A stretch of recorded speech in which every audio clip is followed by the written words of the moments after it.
First, it sounded crazy. A human foot had been mailed to Conservative Party headquarters. His torso was found stuffed in a suitcase on a... The suspect is a 29-year-old model and self-styled porn actor named Luka Rocco Magnotta. The most we know about Luka Magnotta comes from the digital trail he created of himself.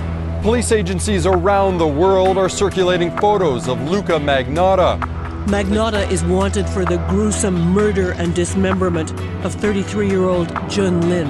He was spotted, questioned, and then arrested, ending a feverish manhunt that has made headlines around the world. This is where the hunt for Luka Magnotta ended. When police finally arrested him, he was looking at pictures of himself on the internet. Tonight you'll hear from people who knew Magnotta. Their stories have never been told on TV before. I mean, I knew he had problems. I mean, it showed. In my heart of hearts, I knew it was Luka within the first 30 seconds of the video. Someone had to pay attention to him every moment of every day. It was a drug for him.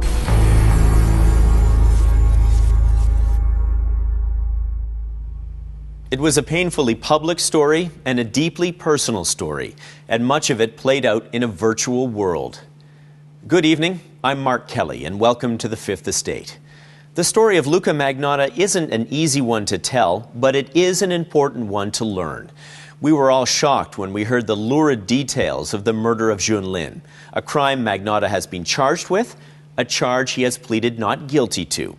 But a group of online investigators had been monitoring Magnotta for 18 months leading up to his arrest, observing his disturbing behavior, warning authorities repeatedly that he was a danger to society. Tonight, you'll meet them and hear what they uncovered during their investigation, the missed opportunities, and the lessons they learned hunting Magnotta. It's May 2012 in a sparse apartment in Montreal. 29-year-old Luka Magnotta is spending hours alone and online, a virtual shut-in, desperately looking for fame and recognition. Police say it was in his apartment that he planned and executed a bold and bloody attack, then videotaped it for the world to see. But what would push anyone to do this? And how did he go from internet wannabe to the object of an international manhunt? And why would anyone go this far to get our attention?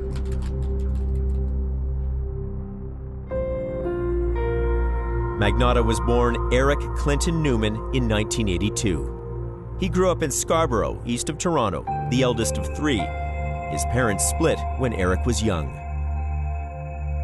In his online postings, he wrote that growing up, he was close to his grandmother Phyllis. He says he was homeschooled because he was told the world was a dirty and dangerous place.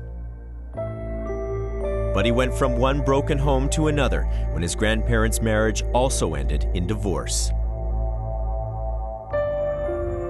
His mother now had a new boyfriend. Eric described him as a monster. As for his father, the two had now drifted far apart. The only bright light in his family life was his sister Melissa, one of the few people beyond himself he would ever describe as beautiful. His family life in shambles, he wrote there was no relief at high school, where he said he was an outcast. So what do his classmates remember? Well, for someone who would go on to be so notorious, they say he didn't act out or stand out. He was, in short, forgettable. By the time he was 22, there wasn't a whole lot to know about Eric Newman, but we now know he was struggling with depression. He underwent a psychiatric assessment and was prescribed medication for life, and that would play a part in what happened next. In 2004, he befriended a 21-year-old girl online. She had the mental capacity of an 8 to 12-year-old. He used her credit cards to rack up thousands in unpaid bills. But police say he didn't stop there. They allege he also sexually assaulted the woman and videotaped it. His name is Dr. Newman's lawyer was Peter Scully. Was that a concern of yours when you initially took this case, that this guy was preying on a mentally disabled woman? Definitely. Compared to the fraud charges, the sexual assault allegation was infinitely more problematic. Then something unexpected happened. Before the trial even started, the Crown dropped the sexual assault charge against his client. Now, looking back, Scully is unsettled by that decision. Had he been convicted of that, what impact would that have on his life? Huge. How so? Well, he would have been on the sexual offender monitoring, which means he has to report to officers supervising him, and probably for life. So the decision not to pursue those charges changed his life immeasurably. Immeasurably. With huge ramifications to our society eventually. Newman was convicted of the fraud charges. The judge, aware of his psychiatric assessment, warned him, "You have a medical problem and you need to always take medication. If you do not, your life is going to get messed up." After years of turmoil, with few prospects for the future, Eric Newman needed to reinvent himself. In 2006, he legally changed his name to Luka Rocco Magnotta. He began a transformation that led him to Toronto's gay community, where he met Barbie, a transgendered woman who would become his girlfriend. Changing his name was easy. Changing who he was, much harder. I mean, I knew he had problems. I mean, it showed, you know, when I was with him. Just his body language, stuff he would do sometimes. It's just, you know, in his character, you could just, his mannerisms. But Magnotta was a master of self-promotion. He marketed himself as a model and a high-flying escort. He appeared in a handful of porn movies, no stage too small for his ambitions. I'm a swimmer, so that's good. Keep myself in shape. Yeah. What's it been like for you becoming an escort? Do you enjoy your work?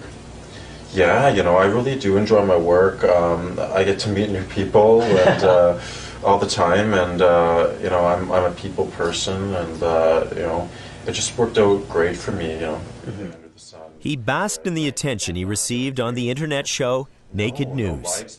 You know what the best part is? The best part about being an escort is I'm my own boss. I get to pick my own hours and make a lot of money. He said he wanted to be famous one day. I mean, that was his dream. He said, one day I'm going to be famous. Everything he did, an attempt to build the legend of Luka Magnotta. He was just really into himself, with, you know, with the photos, with me. He would always beg me taking pictures of him on his digital camera, right? It was all about him and the relationship when I was with him. And what was his image? Or what did he want his image to be? Beauty.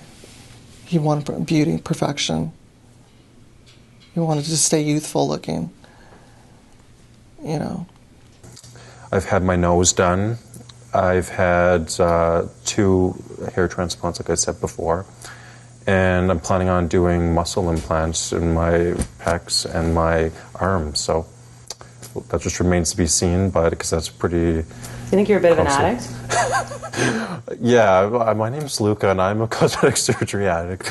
Magnotta was developing a pathological need to get noticed. And what better platform than auditioning for a reality TV show called Plastic Makes Perfect? Like a little before and after. How important are your looks to you? Oh my God, if that's number 1.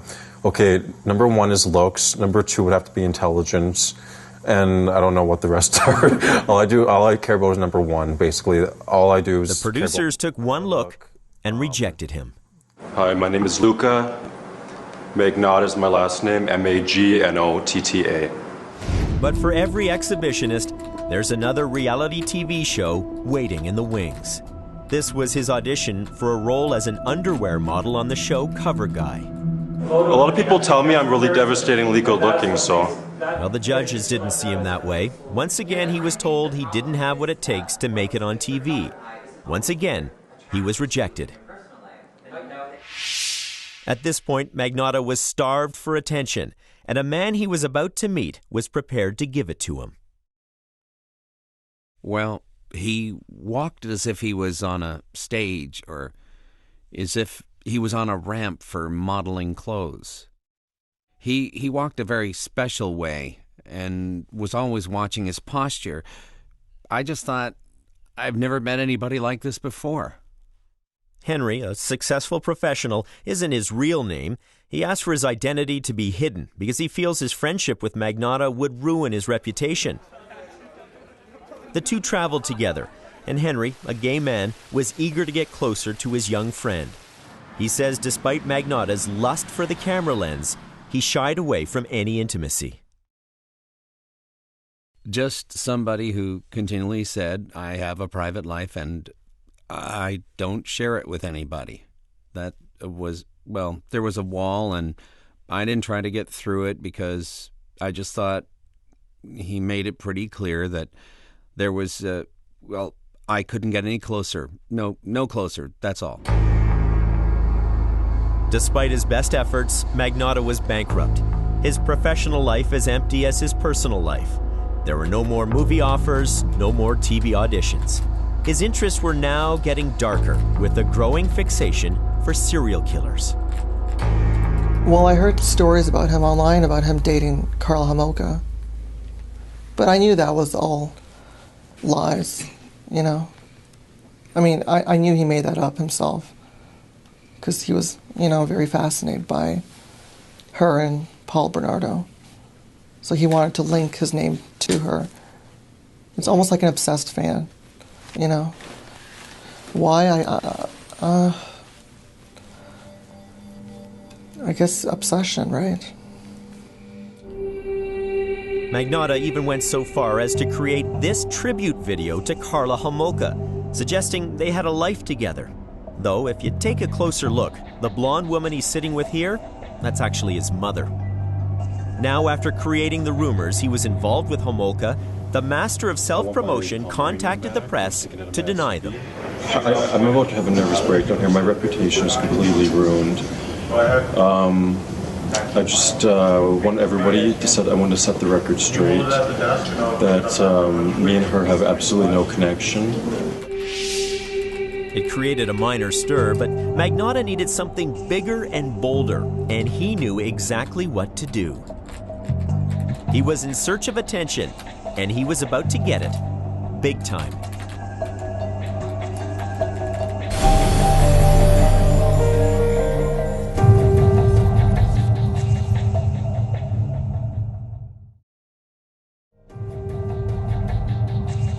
It's the fall of 2010. Luka Magnotta has spent years feeding his seemingly insatiable appetite for attention. But after all the reality TV auditions, the plastic surgery, and the online myth-making, he was still hungry for more. And he got his inspiration from the darkest corners of the internet. On Magnotta's Facebook page, he posted a link to a video called 3 Guys, 1 Hammer. The video is appalling, revealing a man being savagely beaten to death. Made by a group of teenaged killers, the video was a sensation for the legions of blood seekers who troll the web. Then, shortly before Christmas, someone was hyping a video on message boards. The video was called 1 Boy, 2 Kittens. It depicts an unidentified man placing 2 kittens in a sealed bag, then sucking out the air with a vacuum. The camera lingers while the kittens slowly suffocate. In the online world, where images of unspeakable violence are just a click away, it might seem strange, but there is an unwritten rule. There's an internet subculture that firmly believes that you never, ever mess with cats. So minutes after the video appeared, the outrage went viral. I don't think I've ever had a reaction like that to something like that before that was so intense, because it was just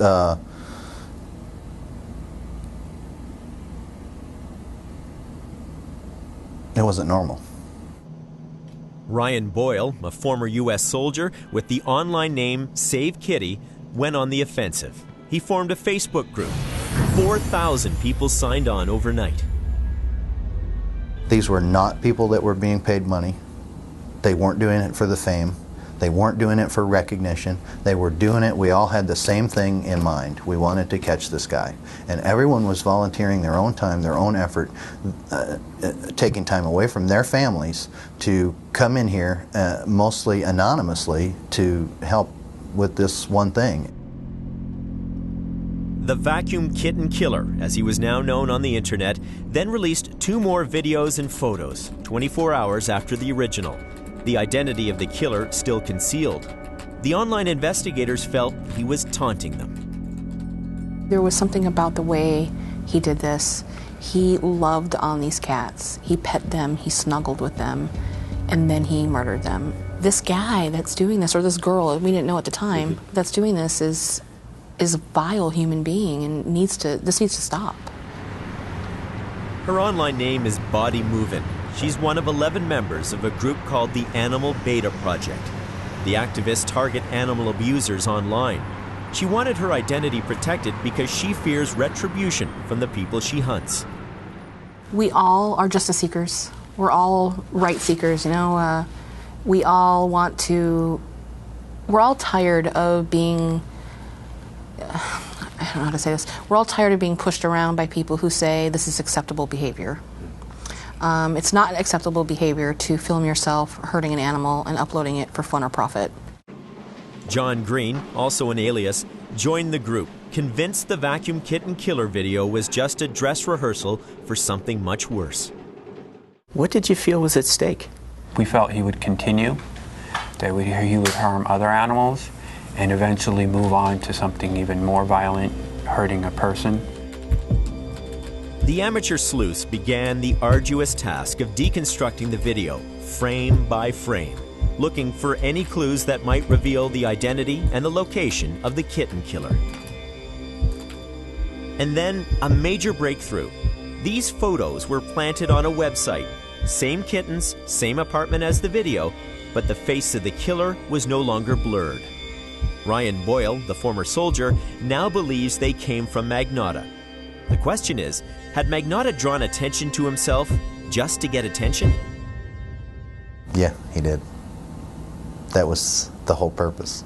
But see, the question is, if he had wanted to be known, then why did he do something that was going to send him to jail, where he will never be heard from again?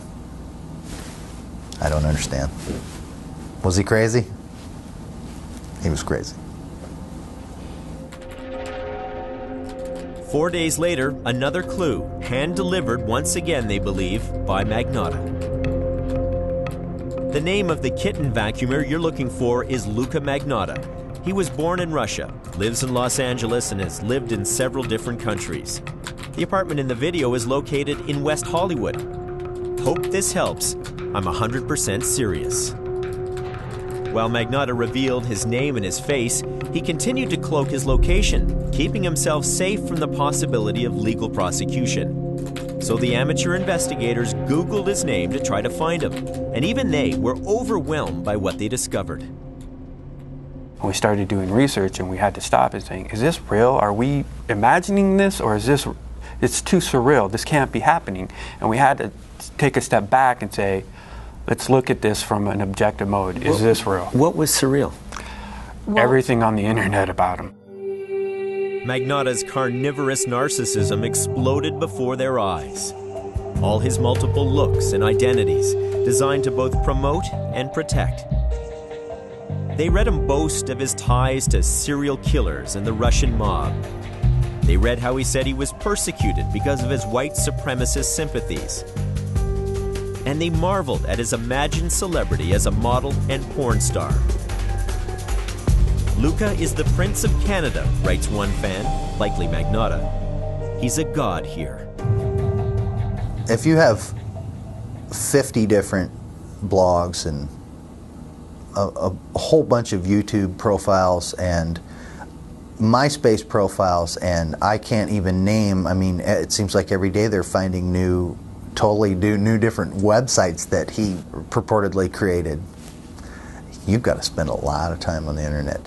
Had a house in Paris. Had a house in Paris, Miami, Boston. I mean, there's pictures of him with sports cars, making it look like he lives this glamorous lifestyle, but hundreds of Facebook profiles and pages and groups.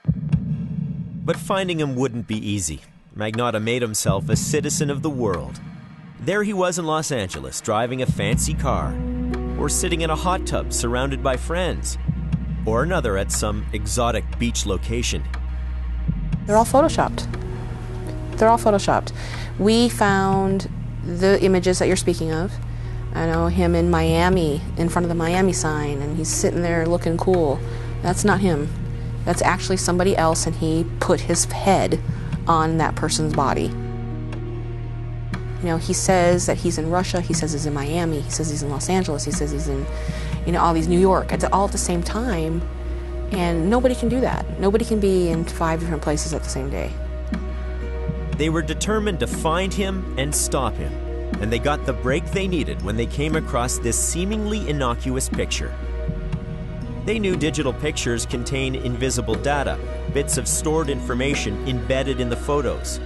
Using that, the online investigators could determine details about the make, model, even the color of Magnotta's camera. Pink, by the way. They could also determine when and where some of the pictures were taken. This picture was taken on a cell phone and stamped with a GPS location. Turned out, Magnotta was in Toronto. The Toronto Eaton Centre. So that's late October, okay? The images from the kittens were taken on November 28th. Now that they knew where he was, they contacted the Ontario SPCA with an urgent request. Like, this is it. We got a name, we got a location, give it to police, they'll handle it from here. Her stitches have been removed. She's okay. An inspector with the OSPCA, Brad Dewar, says a file was opened on Magnotta in January 2011, and it was treated as a priority. Certainly, past history has proven that acts of cruelty will accelerate to acts of cruelty to children and to adults. You've seen that? You've seen that link? That link has been proven by the FBI. Dewar says the OSPCA was now working with the Toronto Police and the RCMP to find Magnotta. The information that we had was that he was in Toronto, but if he was bunking with someone or living somewhere else, there was no fixed address with his name on it. So you're telling me here that there was no way, if he was living in Toronto as we know, there was no way to find him with whatever resources you had or the Toronto Police Service, or the RCMP, whoever else that you've reached out to? With all these agencies together, no one could find him in the city of Toronto? Not at that point, no. Really? And in our minds, it's like, why is it so difficult to find this person? You know, all they have to do is go to their system, type in a name, and find him. It boggled us at times. Yeah, we didn't understand. How can this person get around so freely and not be found? The Toronto Police had been contacted in February 2011. Now, 8 months later, Magnotta hadn't been found, hadn't been questioned. The online investigators warned police he was an animal abuser, a public danger. But you can imagine in a big city like Toronto, questioning an alleged online kitten killer probably wasn't a priority. Magnotta's pursuers had backed off for now, but he was about to get their attention again.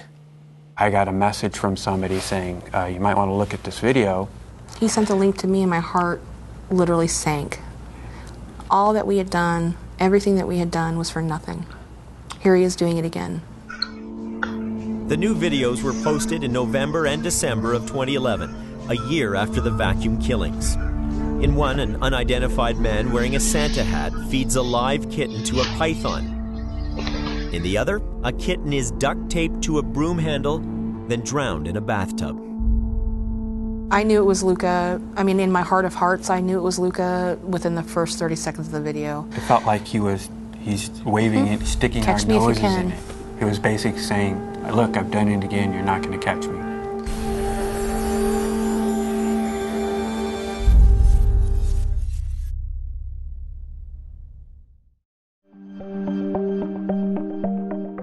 It was July 2011 in Montreal, and a young man had just arrived, following his dream to go to university here. Jun Lin had grown up in rural China. Now he was the great hope of his family. He was pursuing a degree in computer science at Concordia University. Once he graduated, he planned to support his parents and younger sister with his new career. Lin was 33 years old, but his mother still worried about him living in a big foreign city. So he'd walk the streets with his cell phone and stream images back to her. His message to her in their daily conversations was always the same. Don't worry, he told her. I'm safe.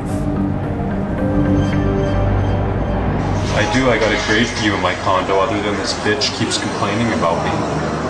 But where was Luka Magnotta? He'd left Toronto, planting a story claiming he'd fled to Russia. Still, his pursuers hadn't given up finding him. We felt like we were always one step behind him. Eventually he's going to make a mistake and he's going to give us a piece of information that's going to give us exactly where he's at. That was to us the one piece of information. We didn't have an exact address. Your help is needed. The team of internet experts had now spent a year analyzing Magnotta's online footprint. They released this video to the internet, illustrating his kaleidoscope of identities.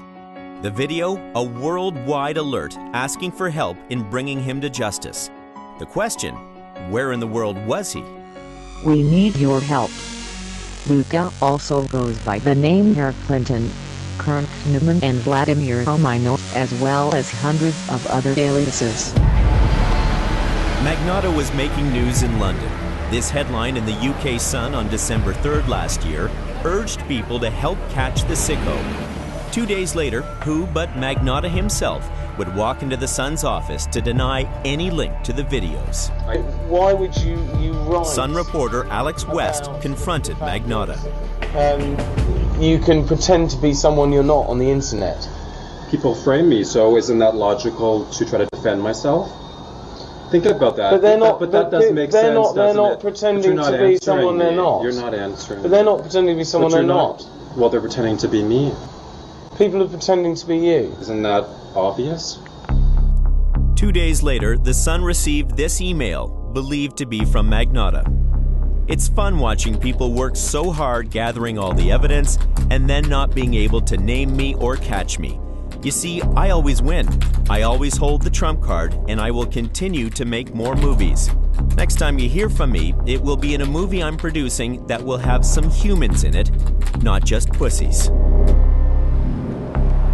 The London police were notified. They said it was out of their jurisdiction. So he slipped out of the UK and disappeared back into his virtual world. Those who were looking for him knew police weren't going to spend their time building a case against a suspected cat killer. They knew they had to tighten the noose, and they knew they had to do it themselves. I think our biggest frustration was getting people to believe us. Ryan Boyle, the former soldier now commanding a Facebook army of 4,000 people looking for Magnotta, knew they needed hard evidence. No one really cared. We had a lot of trouble getting help from anybody. So the way we felt about it was, well, we just needed to build the case stronger. We had to make it, and that was sort of our goal, was we wanted to make a case that was so rock solid it was impossible to ignore.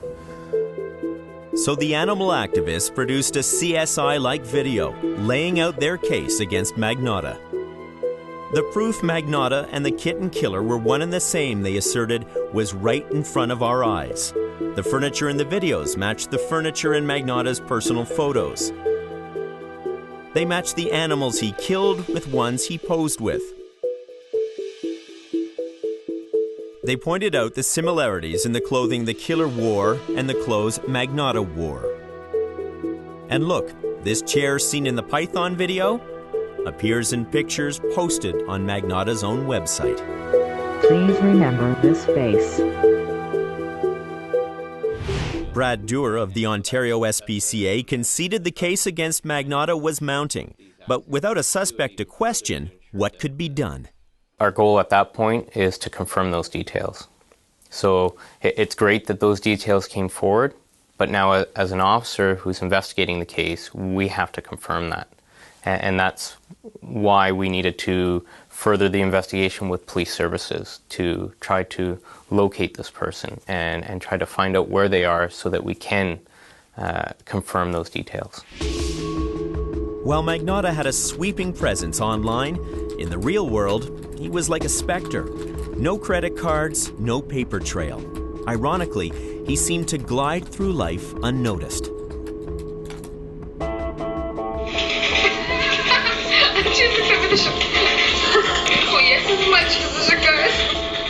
The online investigators were now learning more about his lies designed to throw them off. For example, in the vacuum video, a voice can be heard in the background speaking Russian. A clue, perhaps, the video was made in Russia. But they traced the voice back to a Russian TV series. Magnotta had recorded the audio and inserted it in the video. He also posted an Arizona phone number from one of his known alias accounts, claiming he was moving there to open a business. But as his pursuers tracked Magnotta, it appeared he was also tracking them. And to make sure they knew, he posted details about their private lives. If you were trying to size him up, you were trying to figure him out, you can imagine he was probably trying to figure you guys out as well. Yeah, he's mentioned us. He's mentioned my name several times. He would name certain pictures that he would send us with some of our profile names. It was this back and forth between us. But we knew more about him than he would ever know about us. Magnotta would even send them this not-so-subtle message, connected to the opening animation of the Steven Spielberg film, Catch Me If You Can.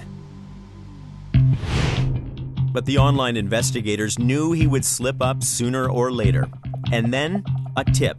Magnotta may be in Montreal. So they began to go through their archives of pictures looking for any that might place him there. This photo attracted their attention because of the unique streetlights. And they're very kind of ornamental to him, and you know that's specific to a city. So also, the light poles were very unique. They were straight and then rounded very slightly, and they looked unique to me. So there's just, you take that photo and you look for things that he can't manipulate that's there. You look for a landmark, and you just start going to Google Maps. Looking for those streetlights. All we would do is we'd go to Google Maps, go to an intersection, go to the street view, and look at the light poles and the street lights. If it wasn't that, we moved on to the next city. And so we started looking in Montreal, said, well, here we go, black poles, black street lights. This seems to be the area, and basically what we do is we just take like a grid pattern. You go here and you start looking for this location. They found the exact intersection in Montreal. They tracked him down, and now they were closing in. Where did you think he was going next? You're trying to anticipate his every move. I remember specifically posting in our little secret group, somebody has to do something. And I don't know what that somebody is, but this is getting out of control. He's threatening to kill people.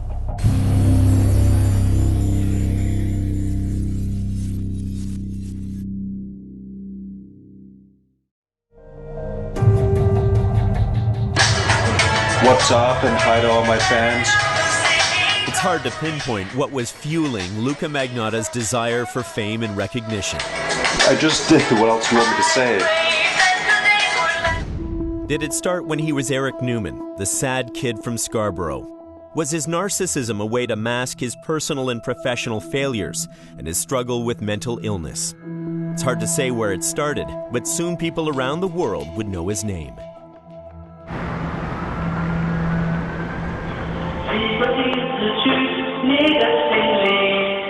It was spring 2012, and Jun Lin, the exchange student from China, was settling into his home in Montreal.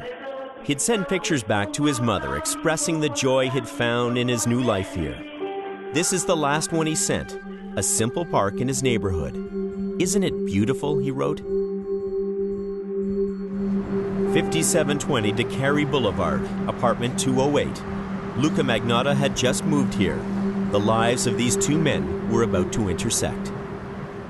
Your help is needed to locate Luka Magnotta. This individual. In April, a video is posted on the web urging people to join a Facebook group to find the, quote, serial killer.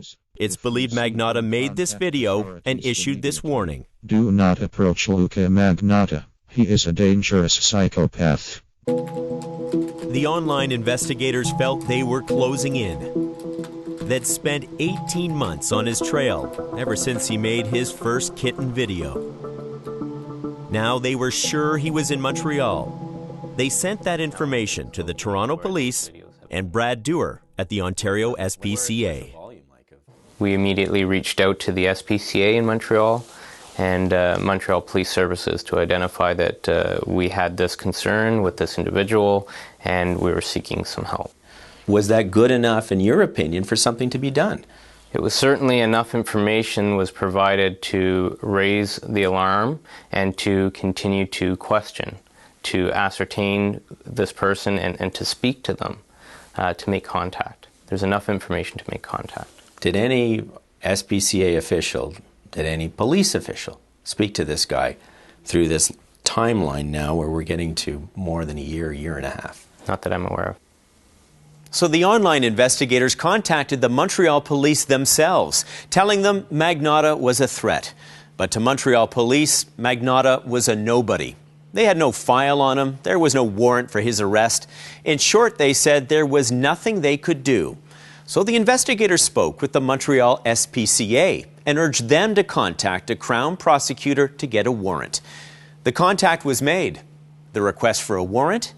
Denied. It seemed the evidence coming from the virtual world just wasn't enough. All of our information, all of our evidence was gained from the internet, so to them it was internet-based flu-fla, flim-flam, you know, they didn't care until he killed a person. And then it was all of a sudden it was, oh my gosh, we gotta go find this guy. Well, that's what we've been telling you all along. The online investigators believe Magnotta then started to hype a new video. Remember in that email to the British newspaper, he promised his next movie would have humans in it. First, a picture was posted with someone in a purple hoodie clenching an ice pick, promoting one lunatic, one ice pick. I hear it's pretty disturbing, someone writes. Then, on another site, someone, likely Magnotta, asked, where can I watch the one lunatic, one ice pick video? I've been trying to find it for weeks. There's another posting on a discussion board, again believed to be by Magnotta, that asked, I'm just curious to know what you guys think about people who film their crimes. Now, it's important to note there was no evidence the video even existed yet. But Ryan Boyle felt it was only a matter of time, and he was powerless to stop it. It was exactly the same. He used the same exact method to submit his video. He promoted it, he talked about it, he gave it a name. A week later, on May 24th, Jun Lin failed to show up for work. His friends were worried. One would even call his mother in China, asking if she had heard from her son. She hadn't. She said she had a bad feeling. That same day on this website, someone, likely Magnotta, posts this cryptic profile. Luka Magnotta is an extremely dangerous and sick psychopath. He's incapable of feeling remorse. Psychopaths can appear very charming and look beautiful, but beware. They are cunning and highly maniacal.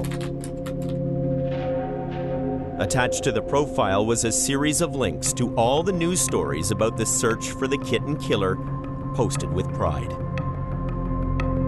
The next day, May 25th, one lunatic, one ice pick appeared on the web. It depicts a man bound on a bed. At first he's alive, then there's an edit. Now it's clear the man is dead. The video lasts 11 amoral minutes. Someone stabs the corpse repeatedly with an ice pick, then dismembers the body with a knife. 4 days later, a janitor discovered a torso in a suitcase. It was Jun Lin. Police would finally knock on Luka Magnotta's door, but he was long gone. They discovered an empty apartment, soaked in blood. Inside Magnotta's apartment, this message was left, scrawled on the wall. If you don't like the reflection, don't look in the mirror. I don't care. Before he fled the country, Magnotta unleashed a torrent of rage online, railing against people who had hurt or disappointed him over his lifetime. He signed them with his ex-girlfriend's name.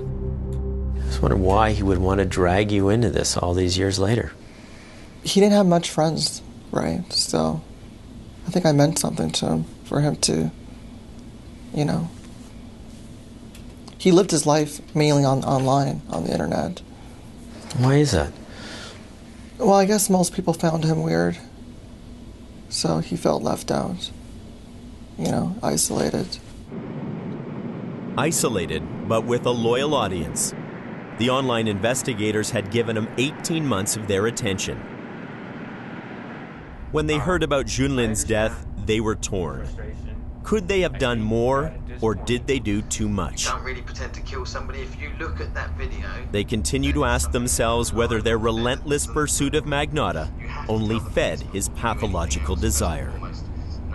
You internalize it and you start to blame yourself for things that you shouldn't. You felt some culpability in this? Oh, sure. I mean, I think anybody would. You would. Maybe I didn't say the right things to the police officer. Maybe I didn't call the right person. Maybe I didn't push hard enough. Maybe I didn't push the authorities hard enough to, investigate. You blame yourself. He has been associating himself with serial killers way before we even knew him. Did we push him over the edge? No. Probably not. Were we a part of his little act? Yes. But we do want people to know, especially the family members, that there were people out there trying to stop this person from doing an act like this. Come on. There will be plenty of debate over whether people like Luka Magnotta should be ignored or pursued. I don't want to be taped. I'm just watching my show. You stop. But this video illustrates the dilemma. He made it by himself. A man so preoccupied with attention I'm in the mood that even when he was alone, he played to an audience.